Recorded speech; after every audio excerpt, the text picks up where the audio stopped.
Hi, I'm Vida Carson. I'm the financial planner at the Terrace office of Northern Savings Financial Services. Hi, and I'm Jackie Touche, financial advisor with Northern Savings Financial Services. I work in the Prince Rupert branch, and I also service the Haida Gwaii branches. So Vida, I have been having a lot of conversations this year with my clients about making sure that we're keeping up with inflation and annually increasing the amount they contribute into their RSPs and tax-free savings accounts. Because what I find is that people set their amount, say 3, 5, 10 years ago, and they're still putting in that same amount now as they were, let's just say 10 years ago.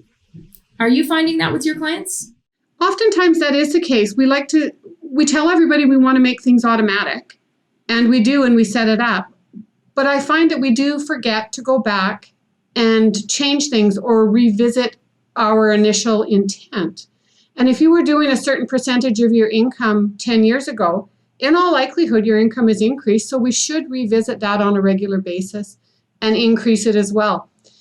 And if you were putting in let's just say $100 a month, if you were to increase that to 110, probably nobody's going to notice that extra $10 coming out of their account every month. And yet in the long term, that is the most beneficial thing somebody can do for their RSP or their savings of any sort. I had this exact same conversation with a client just this week, and they've been putting in $50 per week for the past 5 years. And so when because they're doing it per week, right? I said, let's increase that to $55. And she actually made that exact comment is, oh, perfect. I'm not even going to notice that extra $5 each week. But what we know is over the year that will accumulate.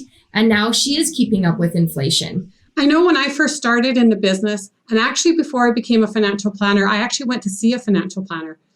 And the advice I got was to start saving. People should be saving 10% of their income.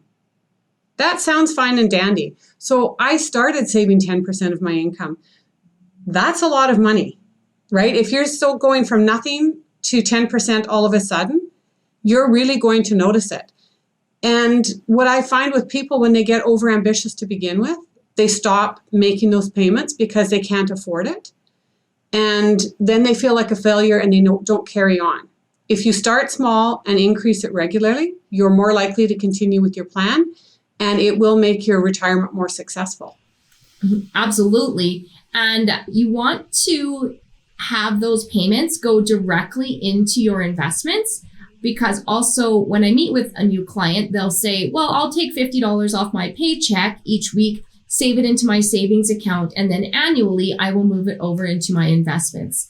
But we don't want to do that.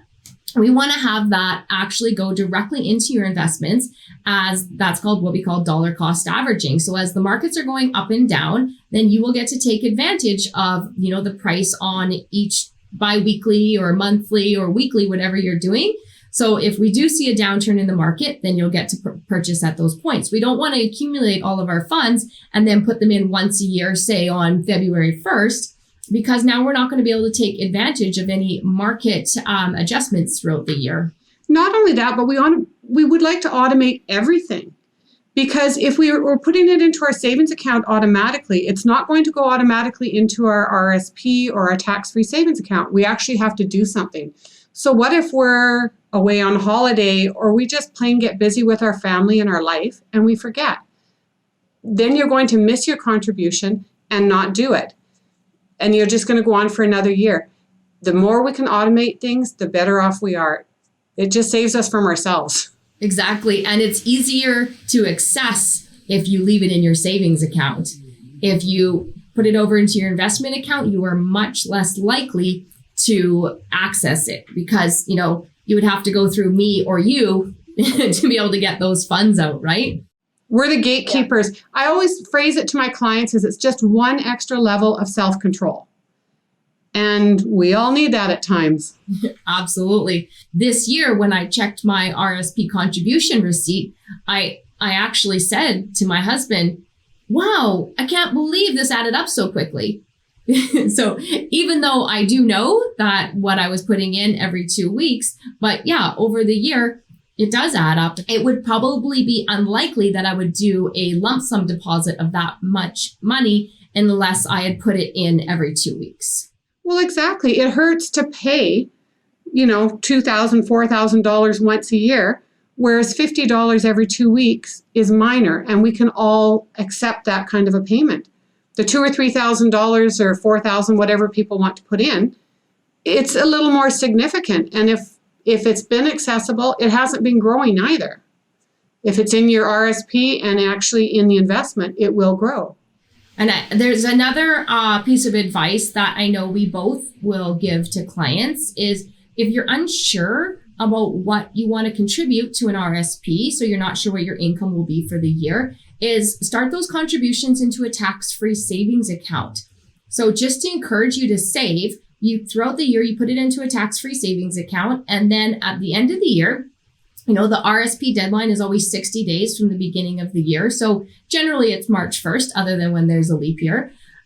So it gives us time in January and February, take a look at what your income was, and we can always shift from your tax-free savings account over to your RSP.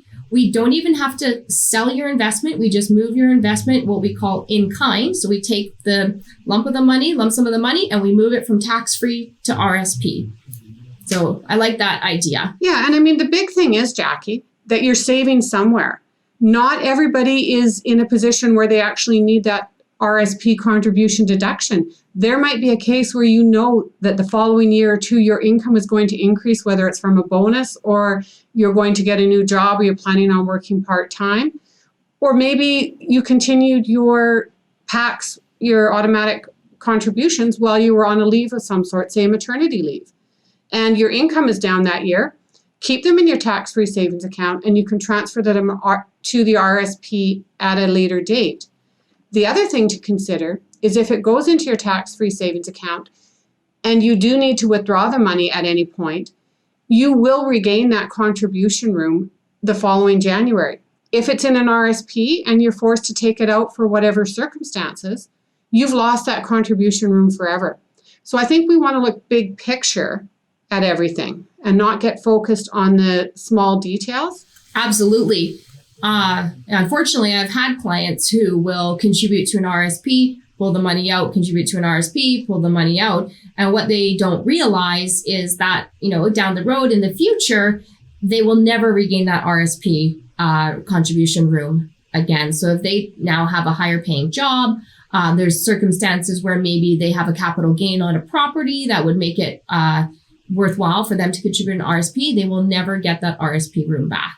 So tax-free savings account are a great place it provides more flexibility, and you're not losing anything if you needed to take the tax-free savings account funds out. Exactly. And the big thing is you save regularly. If it becomes a habit, good habits are so much easier to maintain than it is to stop a bad habit. And for habits, the less we have to do with it ourselves, the better off we are. So let's make it automatic. Speak to your advisor regularly and increase your contributions. So I think, Jackie, everybody needs to review their investments on a regular basis, not just how are your investments doing, but let's look at, can you afford to contribute more? The more you save, the less you spend, and that in turn creates the good habits. And life is all about habits. It sure is, Vida.